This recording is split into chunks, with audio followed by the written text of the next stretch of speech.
Hi everyone and welcome. I'm Diane and my passion is painting and creating nature-inspired watercolours in my studio, which are easy for you to do too. I share all my paintings with you on YouTube, and on our website dianeantone.com you can find free downloadable sketches for all the videos to help you make the most of your painting journey. And if you'd like a little bit more, we also have channel memberships with loads of perks for you to enjoy. So welcome on board. Click subscribe and turn on notifications, and let's learn to paint watercolour. Hi everyone, Diane here. Welcome to my studio. It's freezing cold again today. My hands are like ice. I'm just going to have a quick hug of my mug. That's good, isn't it? It's more important to be able to put your hands around a warm mug than it is to actually drink what's inside it. Could you do with a drop of brandy inside that coffee? Just kidding, I'm teetotal. Anyway, yesterday I received a parcel in the post from Amazon, and it was this amazing set, which I don't understand really why it doesn't say on it, but this is the Art Nouveau set of Kuretake Gansai watercolors, which I've been trying to actually track this down for a month or two, and have had trouble. It's been out of stock, but I do believe it's come back into stock on Amazon. Whoops. And in my clumsy fashion, I'm going to examine this today and play around with it a little bit, I think. It's got a plastic cover on top of the paints to stop them falling out, as you can see. This is upside down, so that's upside down, so take that away. It's a lot of packaging, it does make you cross. It's actually not that bad. So here we are, here are the colours.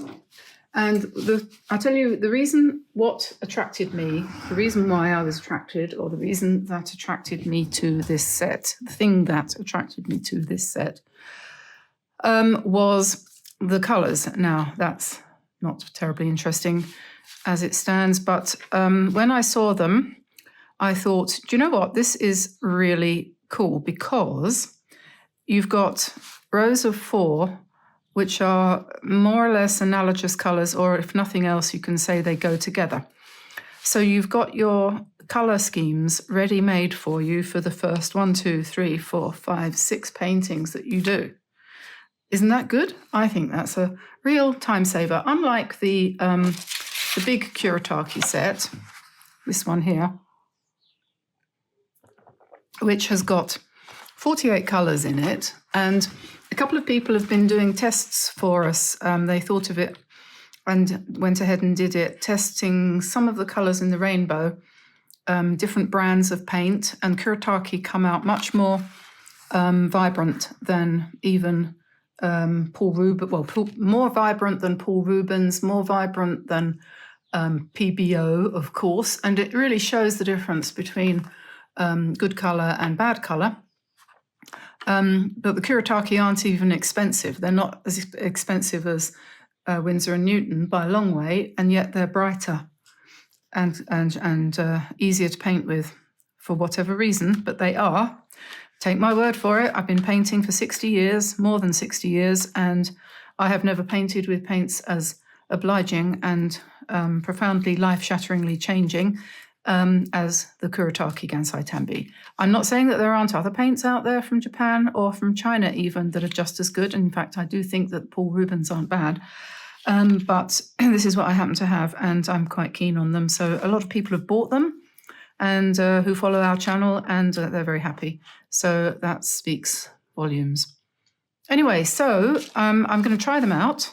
But you see what I mean? If you were to do a floral and you used just those 4 colours, and you might want to put in, for example, this one with it to make, to be your contrast.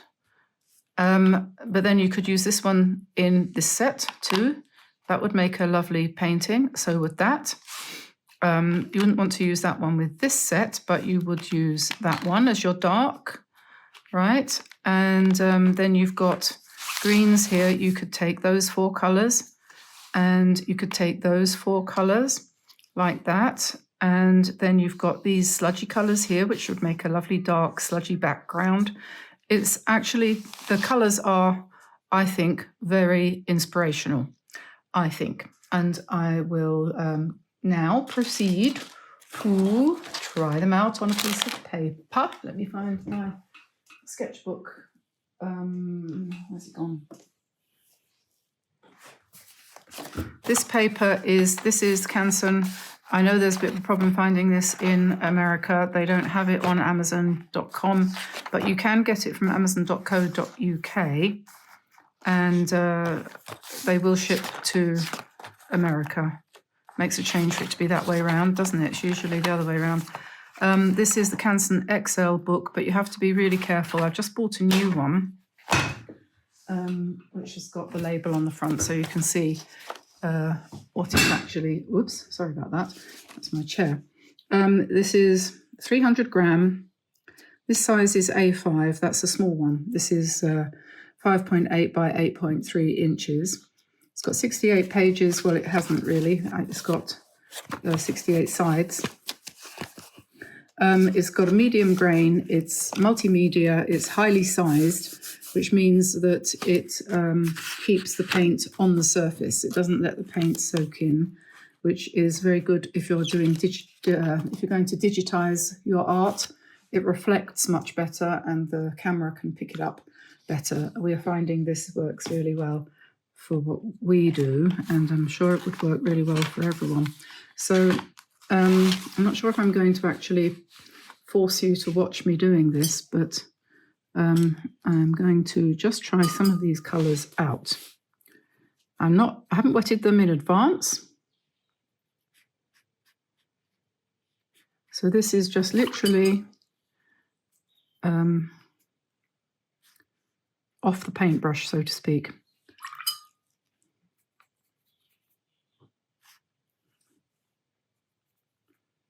So they're all subtle colours, they're all mixtures, they're not pure, and they've obviously got filler or chalky material in there to give you this soft blend. Completely different from what the traditionalists advocate.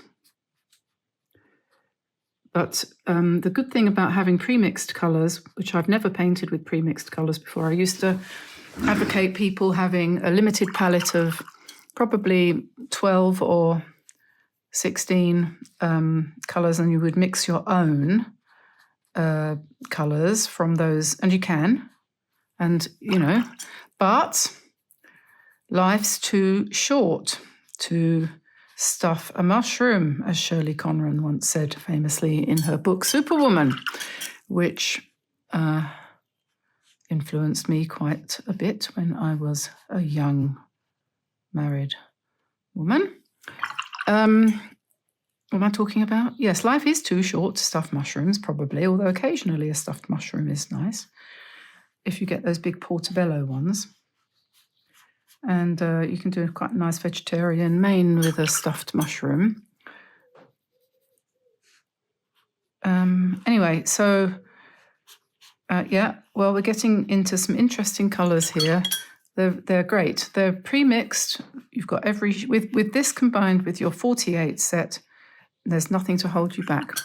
I know that the Japanese use a lot of this for manga. Is it called manga? The kind of cartoon creation that they do, and they need the colours to be exact because you go from one frame of your cartoon to the next, don't you, if you're writing what they call a bande dessinée over here. The French are very keen on cartoons. They always have been. You remember Asterix and the Gauls, Asterix and Tintin. I taught my children to speak some French using those when they were little. But they have always had a very active cartoon book culture over here, even when no other country really was all that interested, the French. Not just, not just comics, but actual serious stories. I mean, talking about real authors writing real stories and doing it in cartoon style. So I'm sure the French have really enjoyed being linked up with Japan and the manga and everything. I have no idea of what I'm talking about, whether it's true or not, but it should be. So we're just getting down here to these colours, and I don't know what they're called because there's not a word of English on here. I might have to look that up, but so there's no names for these colours. There's some nice soft greens though. I can see this working really well for the florals that we like to do. Look, there's a nice sludgy, oops, a bit too strong, sludgy green. These are lovely. These are going to be really good for our painting. And there's a nice beige, adrift on seas of beige. Remember that song? That's quite a recent one, but that seems to me to have been quite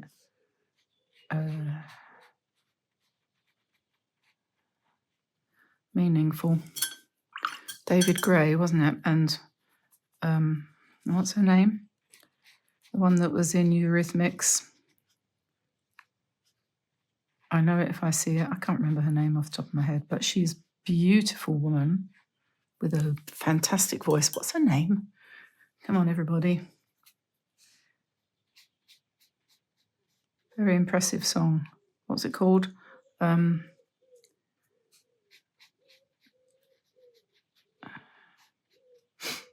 Right, look at that. Very nice. That is the Art Nouveau Kuretake set of colours which I have just received, and I am very excited to do my first painting. And this is what they look like when they're swatched out. So I'll put a link in the description below to those paints, and if you feel like treating yourself to a box of sweets, don't buy the sweets, buy the paints. I think they were over here about €40, which is too expensive, but I expect they're cheaper in America. So I'm going to turn the camera off now and decide what I'm going to paint with them. So I'll see you in a minute. Okay, so I remembered her name. It's Annie Lennox. And here I have the words in I've got a journal here. Actually, I'll show it to you briefly. This is a journal which I had this book for ages and ages, and then a couple of years ago we were in England and I came across this quote, "The art of balancing creativity and consumption." And this was before I started the channel, and I just came across this book yesterday and I thought how apt that is, because I do think this is terribly important. Here's me talking about this, having just bought another set of paints, but I think too many products are out there. It's very hard to choose. So I'm trying to be sensible and control myself. And I've got lots of supplies in the studio. So really, basically, this is probably going to be the last set of paints I'm going to buy. Anyway, so this is my one of my journals. It's not a junk journal or anything like that. It's just a sketchbook. And I've got poems in it and things like that. And when we were in Spain, I used to have plenty of time to do stuff, and finding poems like this one by Tennyson about the blackbird, and then I would illustrate it with a little sketch and so on. And so yes, today I felt like I wanted to mention Full Steam Ahead by David Gray, because I don't know, there's words in this poem, these lyrics, which are very meaningful, I think. I found the names of paints. So here we have our set of paints, and here on this little piece of paper, it doesn't come with a separate swatch card, otherwise I hadn't got one of these. This came with the big set, but I didn't get one with a small set. Anyway, but now we know these have got names here: saffron yellow, green gold, flax beige, ecru beige, pale pink, etc., etc. So I have got that, and I might make a copy of that and put it somewhere so that I might re-swatch it myself, actually, because they're not even laid out right, because there's 6 across and it's actually not. Anyway, whatever. Stop looking at me like that, Lottie. Lottie's looking at me through the door. She wants to come in. I don't know why. It's a perfectly nice day out there. She doesn't need to come in. Anyway, so I'm going to paint a picture, and I'm going to use these paints. I'm going to use this piece of paper. This is cheap paper, which I want to recommend that you get some cheap paper, something like sulfite paper, link in the description below, which is not very high quality, but it does paint well. You can paint anything on it, and it's great for practice and great for using something like if you happen to have a junk journal, you're making any kind of journal, decorative, anything. So ramble on. Let's find a brush and let's paint something. This is hanging around looking for a job. Princeton Aqua Elite paintbrush. Okay, so I'm going to pick up some pink, and we're just going to paint some flowers. This is just a tryout, and we'll see what happens.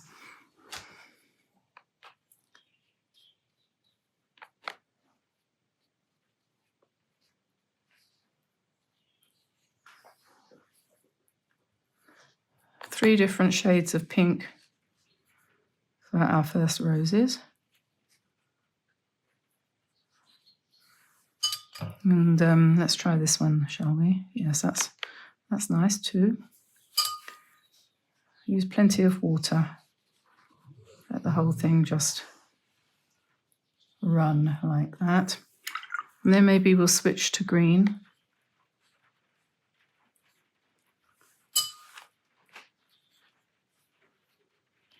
And just pick up lots of different shades of green, which is easy with this set.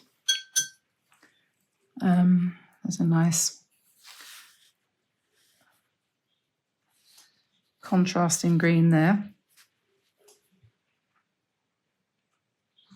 Just use the shape of your brush to give you the leaf shapes.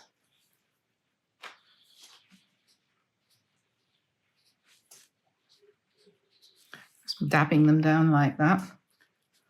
And we can do this kind of shape that I was practicing the other day, where you just do the outline. You can do it delicate as well. We did some the other day that were quite funky and huge. They're nice when they're funky and huge, but you can also do them delicately like this. Make them a bit smaller when you get to the top. Don't smudge it if you can avoid it. Put in a vein and let the whole thing just be. Some nice bright yellowy kind of leaves. You can add some green to that and let it run.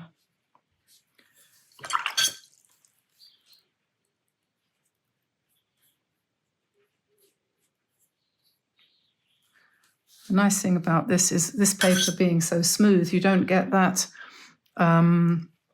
sucking up that paints like papers like the heavy watercolor paper. It tends to absorb paint, whereas this paper, it sits on top, and that is not entirely a bad thing. It's called sulfite paper, and I think some people call it construction paper, and you do tend to find it in schools. People use it for children to paint on.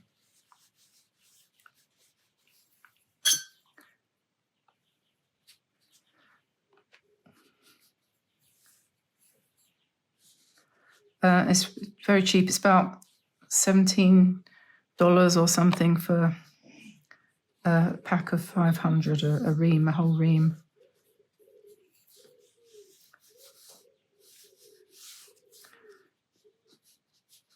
That's 500 pages. That's quite a lot of painting. That would be a sort of 8 by 12.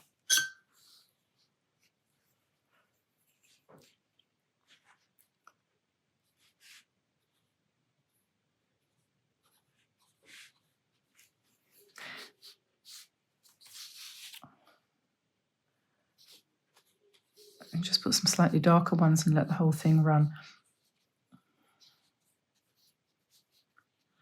I've got that song going through my head now. It's going to be going through my head forever.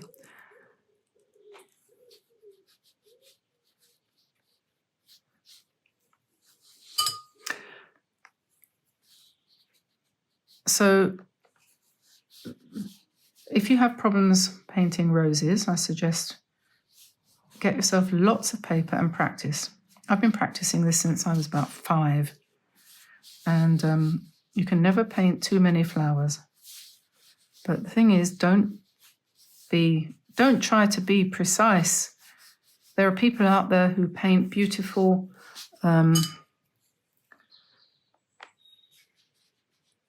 photographic copies of flowers. But we were talking this morning, me and Tamsin, about the need to be an expert, and it's gone out of fashion. Nobody wants to be an expert nowadays, but a few people are, and they have sort of like spent their whole life practicing doing something, and you can paint a picture which is unbelievably realistic, or you can take a photograph. I know what I would sooner do.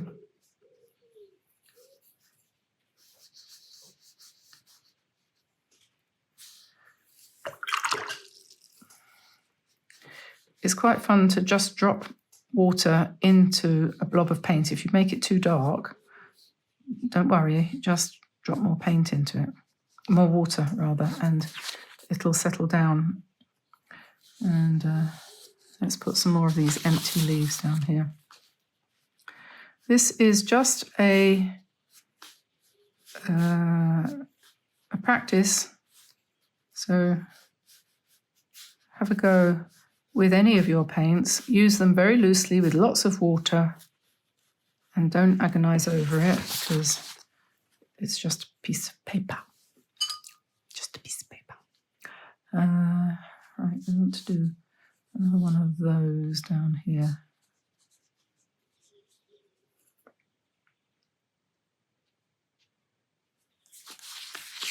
There we are. That's not too bad, is it? It's quite nice and delicate.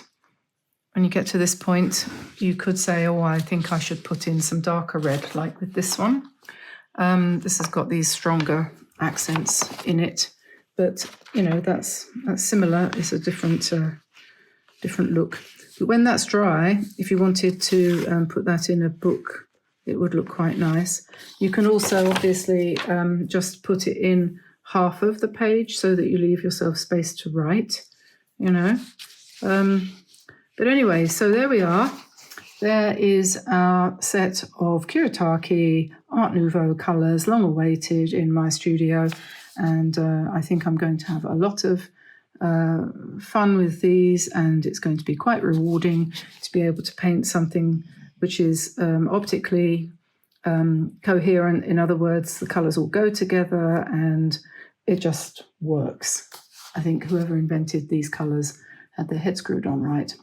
So I will let you go. A link to all the things I've used today will be in the description below the video. Don't forget to go and have a look at our Patreon, and we have our membership on here as well. But on Patreon, if you sign up to that, for I think the top 2 memberships, which are not terribly expensive at all, you're going to be able to get all of our videos ad-free over there. Anyway, I'm going to let you go now and go and do lunch. So I will see you again in 2 shakes of a ram's tail. No, a lamb's tail, sorry. 2 shakes of a lamb's tail. Bye now, everybody. Bye-bye.